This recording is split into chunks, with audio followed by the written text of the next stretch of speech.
பேரு பெற்றது. ஆனால் அவர் சொன்னார், அவர் நான் கட்டி விட்டு நீக்கிறேன். இன்னைக்கு இப்ப நீக்கிறோம். காரணம், ஒரு எதிர்கட்சியில வேட்பாளர் இருக்கிறவனை அதனை கை என்று பேசுவது கண்ணியமாகாது. அவர்கள் கட்சியில் அவர்கள் இருக்கிறார்கள், நம்முடைய கட்சியிலே நாம் இருக்கிறோம். நம்முடைய கொள்கையை நாம் சொல்ல வேண்டுமே தவிர இன்னொருத்தனை இழித்தும் படித்தும் பேசுவது கழகத்தில் உகந்ததல்ல. தம்பியத்தோடு நிறுத்திக் கொள்ள வேண்டும்.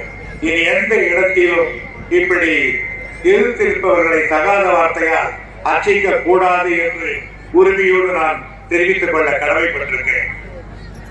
காரணம், காமராஜர் அவர்கள் 67 விருதுநகரில் நின்றார்கள்.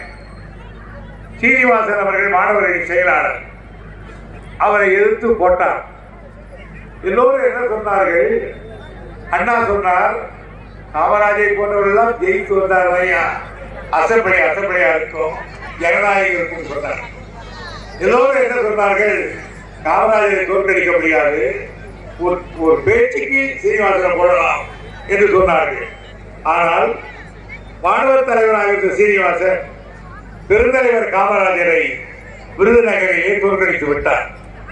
அந்த இடம் தேர்தல் வருகிற காலத்தில் அண்ணாவோடு நாங்கள் எல்லாம் உட்கார்ந்திருந்தோம். கலைஞர் அவர்களோடு அண்ணா அவர்கள் சாப்பிடவே இல்லை. சாப்பிடாது மட்டுமல்ல, ஒரு பெரும் தலைவரை தோற்கடித்து விட்டோம் என்ற மாபெரும் பழிக்கு நான் ஆளாகிவிட்டேனே என்று அண்ணா அவர்கள் மெத்த வருத்தப்பட்டார்கள். அதுதான் ஒரு ஜனநாயக பண்பு. பிறகு சொன்னார், அப்படிப்பட்ட தலைவர்களுக்கெல்லாம் நாம் எதிர் வேட்பாளர் போடக்கூடாது என்று சொன்னார். அதை நினைத்துதான் பொன்னப்பநாடார் அவர்கள் மறைந்த பொழுது அவருடைய மகன் கன்னியாகுமரி மாவட்டத்தில் நின்ற பொழுது அவரை எதிர்த்து தலைவர் கலைஞர் அவர்கள் வேட்பாளரை நிறுத்தவில்லை. அந்த கண்ணியங்கள் வளர வேண்டும்.